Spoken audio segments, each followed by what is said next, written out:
ಆದರೆ ಇವತ್ತು ಪ್ರಸ್ತುತ ತಮ್ಮ ಮುಂದೆ ಪ್ರಸ್ತುತಪಡಿಸುವಂತ ವಿಷಯ RSSಗೆ ಸಂಬಂಧಿಸಿದೆ. ಈಗಾಗಲೇ ಪತ್ರಿಕೆಗಳಲ್ಲಿ, ಮಾಧ್ಯಮಗಳಲ್ಲಿ ಸಾಕಷ್ಟು ಪ್ರಚಾರ ಅಪಪ್ರಚಾರವನ್ನು ಸಾಕಷ್ಟು ಪಡೆದಿದೆ. ಅದಕ್ಕೆ ಬೇರೆಯವರು ಸಾಕಷ್ಟು ಕೊಡುಗೆ ಇದೆ. ಬಹುಶಃ ನಮ್ಮ ದೇಶದ ಇತಿಹಾಸದಲ್ಲಿ ಒಂದು ಮಾನವ ಸಂಘಟನೆ ಅತ್ಯಂತ ಕಟು ವಿಮರ್ಶೆಗೆ ಒಳಗಾಗುವಂತ ಸಂಘಟನೆ RSS. ಪ್ರತಿಮೆ ಮತ್ತು ವಾಸ್ತವಿಕತೆ, ಇಮೇಜ್ ರಿಯಾಲಿಟಿ, ಸತ್ಯ ಅಸತ್ಯ, ಪ್ರಚಾರ ಅಪಪ್ರಚಾರ, ಈ ರೀತಿ ಅನೇಕ ಒಂದು ಹಂತಗಳನ್ನ ಸಂಘ ಎದುರಿಸಿಕೊಂಡು ಇವತ್ತು ಯಶಸ್ವಿಯಾಗಿ ಸಮಾಜದಲ್ಲಿ ಕೆಲಸ ಮಾಡಿದೆ. ಈ ವರ್ಷ ನಮ್ಮ ಸಂಘದ 100 ವರ್ಷ, 1925 ಇಸ್ವಿ ವಿಜಯದಶಮಿ ದಿವಸ ಸಂಘ ಪ್ರಾರಂಭ ಆಗಿದೆ. 2025 ವಿಜಯದಶಮಿಗೆ ಸಂಘ ಪ್ರಾರಂಭ ಆಗಿ 100 ವರ್ಷ ಪೂರ್ತಿಯಾಗಿ 101ನೇ ವರ್ಷಕ್ಕೆ ಕಾಲಿಡ್ತಾ ಇದೆ. ಹೀಗಾಗಿ ಶತಾಬ್ದಿ ಆಚರಣೆಯ ಸಂದರ್ಭದಲ್ಲಿ ಬೇರೆ ಬೇರೆ ಕಾರ್ಯಕ್ರಮಗಳ ನಿಮಿತ್ತವಾಗಿ ಪತ್ರಿಕೆಗಳಲ್ಲಿ, ಮಾಧ್ಯಮಗಳಲ್ಲಿ ಸಾಕಷ್ಟು ಪ್ರಚಾರ ಮತ್ತು ಸಂಘದ ವಿಚಾರದ ಬಗ್ಗೆ ಒಂದು ವಸ್ತುಸ್ಥಿತಿಯನ್ನ ತಿಳಿಯುವಂತ ಒಂದು ಅವಕಾಶ ಇವತ್ತು ಸಮಾಜಕ್ಕೆ ಸಿಕ್ಕಿದೆ. ಇತ್ತೀಚೆಗೆ ಪೂಜನೀಯ ಸರಸಂಘ ಚಾಲಕರ ಬೆಂಗಳೂರಿನ ಕಾರ್ಯಕ್ರಮದ ಒಂದು ಸಂದರ್ಭದಲ್ಲೂ ಕೂಡ ಅಲ್ಲಿ ನಡೆದಿರುವಂತಹ ಸರಸಂಘ ಚಾಲಕರ ಉಪನ್ಯಾಸ, ಅದರ ನಂತರ ಪ್ರಶ್ನೆಗೆ ಉತ್ತರ ಕೊಟ್ಟಿರುವಂಥದ್ದು, ಇದು ಕೂಡ ವ್ಯಾಪಕವಾಗಿ ಪತ್ರಿಕೆಗಳಲ್ಲಿ, ಮಾಧ್ಯಮಗಳಲ್ಲಿ ಪ್ರಕಟ ಆಗಿದೆ.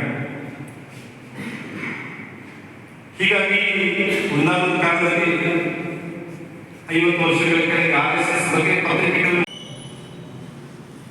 ಹಾಗಾಗಿ ನಾವು ಈ ಒಂದು ಸಂದರ್ಭದಲ್ಲಿ ಸಂಘ 100 ಇದರ ಒಂದು ದೀರ್ಘಕಾಲವಾದಂಥ ಒಂದು ಯಾತ್ರೆ, ಇದನ್ನು ಸಮಾಜಕ್ಕೆ ತಿಳಿಸುವಂತ ಪ್ರಯತ್ನವನ್ನು ಈ ಮಂಥನ ಕಾರ್ಯಕ್ರಮದ ಮೂಲಕ ನಾವು ಮಾಡ್ತೇವೆ. ನಾವು ಇಟ್ಕೊಳ್ಬೋದು.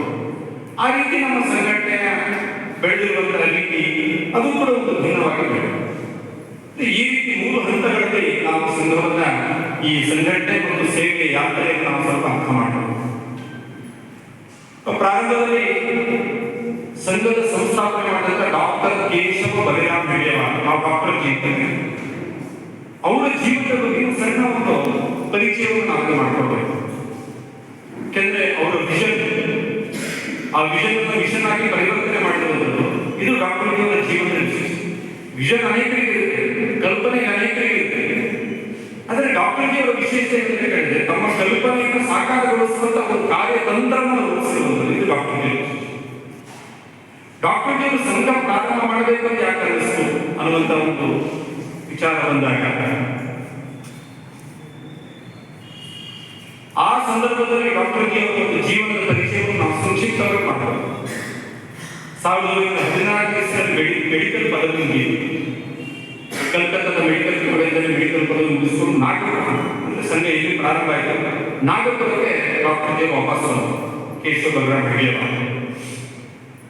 ಆದರೆ ಕೇಶವ ಬಲರಾಮ್ ಹೆಗಡೆವಾರ್ ಅವರ ಜನ್ಮ ಪ್ರಾರಂಭದ ಒಂದು ಜನ್ಮದ ಒಂದು ಇತಿಹಾಸವನ್ನು ನೋಡಿದ್ರೆ ಅವರು ಜನ್ಮದ ದೇಶದಲ್ಲಿ ಕ್ರಾಂತಿಕಾರಿಗಳ ಸಂಪರ್ಕ.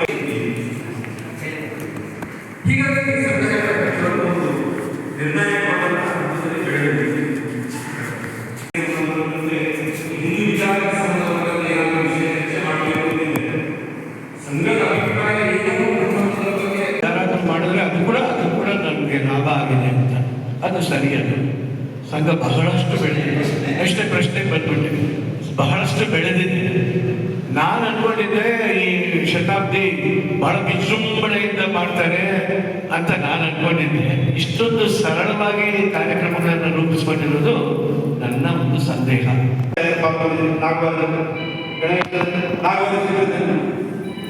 ನಾಗವಾರ ಶಿಬಿರದಲ್ಲಿ ನಾವು ಅನೇಕ ಪಾಲ್ಗೊಂಡಿದ್ದೇವೆ.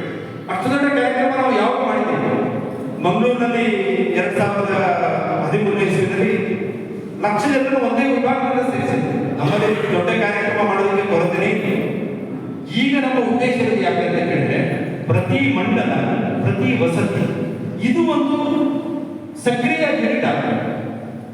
ಅದಕ್ಕೋಸ್ಕರ ನಾವು ವಿಜಯದಶಮಿ ಉತ್ಸವ ಎಲ್ಲ ಮಂಡಲ ಎಲ್ಲ ವಸತಿಯಲ್ಲಿ ಮಾಡಿದ್ದೇವೆ. ಯಾಕಂತ ಹೇಳಿದ್ರೆ ಪ್ರತಿ ಮಂಡಲ ಪ್ರತಿ ವಸತಿನಲ್ಲಿ ಒಂದು ಜಾಗರಣದ ತಂಡ, ಒಂದು ಈ ರೀತಿ ಅವರು ಹೇಳಿದ ಸಂಘಟನೆಗೆ ಕೆಲಸ ಮಾಡುವಂತ ಡೆಡಿಕೇಟೆಡ್ ತಂಡ, ಇದು ಕೆಲಸ, ಅದು ಉದ್ದೇಶ. ಹಾಗಾಗಿ ಈ ತರ RSS ಅವಲಂಬನೆಗಿರೋದು ಜನಗಳ ಬಗ್ಗೆ, ಜನಗಳ ಮೇಲೆ ಅವಲಂಬನೆ ಆ ಪಕ್ಷ ಭೇದ ಭಾವ ಮಾಡಬೇಕಂತ ಅನ್ಕೊಂಡು ನಾವು ಯಾವುದೇ ರಾಜಕೀಯ ಪಕ್ಷ ಇವರು ಹೀಗೆ ಇವರು ಹಾಗೆ ಹೀಗೆ ನಾಟಕ ನಾವು ಔಟ್ರೀಚ್ ಡಿಸೆಂಬರ್ 7ನೇ ತಾರೀಕು 28ರವರೆಗೆ ನಮ್ಮ ಮನೆಯಲ್ಲಿ ಸಂಪರ್ಕ ಮಾಡ್ತಾ ಇದ್ವಿ. ಎಲ್ಲರ ಮನೆಗೂ ನಾವು ಹೋಗೋದಿಲ್ಲ, ಸಿದ್ದರಾಮಯ್ಯ ಮನೆಗೆ ಹೋಗೋದಿಲ್ಲ, DK ಶಿವಕುಮಾರ್ ಮನೆಗೆ ಹೋಗೋದಿಲ್ಲ, ಪ್ರಿಯಾಂಕಾ ಖರ್ಗೆ ಮನೆಗೆ ಹೋಗೋದಿಲ್ಲ. ನಮಗೆ ಯಾವುದೇ ಆತಂಕ ಇಲ್ಲ, ಯಾವುದೇ ಭಯ ಇಲ್ಲ, ನಮಗೆ ಎಲ್ಲರ ಹಿಂದೂ, ನಮಗೆ ಯಾವುದೇ ರಾಜಕೀಯ ಒಂದು ದೃಷ್ಟಿಯನ್ನು ಇಟ್ಕೊಂಡು ಗ್ರಾಮದಲ್ಲಾಗಲಿ ಇದರಲ್ಲಾಗಲಿ ನಾವು ಯಾವುದ್ರ ಬಗ್ಗೆ ಅದನ್ನು ಯೋಚನೆ ಮಾಡೋದು. ಆದರೆ ನಮ್ಮ ವಿಚಾರ ಅಂತ ಬಂದಾಗ ರಾಷ್ಟ್ರಹಿತ, ದೇಶಹಿತ, ಸಮಾಜ ಹಿತ, ಹಿಂದೂ ಹಿತ ಅಂತ ಬಂದಾಗ ಯಾರು ನಮ್ಮ ಜೊತೆಗೆ ಇದ್ದಾರೆ?